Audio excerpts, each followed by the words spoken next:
சென்னை காசிமேடு துறைமுகத்தில் இருந்து மீன்பிடிக்க சென்றபோது காணாமல் போன மீனவர்கள் 5 ஊர் திரும்பினர்.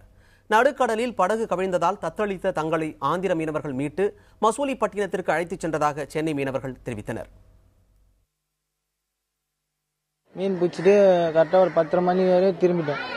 திரும்பி வந்துனே இருக்கும்போதோ பெரிய அலைக்கடல் வந்து அடித்து போட்டு கவுந்துருச்சு. கவுந்து ஒரு 8 நாளாக போட்டு அது மேலேயே ஏறி உட்காந்துன்னு அந்த தண்ணி அடி வாங்கின்னு அழகா இது பண்ணின்னு அப்படியே போட்டு மேலேயே உட்காந்துன்னு யூரின்லாம் சாப்பிட்டு கிட்டு இப்படியே உயிர் வாங்கின்னு லாஸ்ட்டாக மதிலிப்பட்டினம்னு சொல்லிட்டு அங்கே போய் தங்கணும். அங்கே வந்து ஆந்திராக்காரங்க வந்து எங்களை இட்டுன்னு போய் சாப்பாடு கீப்பாடுலாம் போட்டு நல்லபடியாக அவங்க தான் பார்க்கணும்.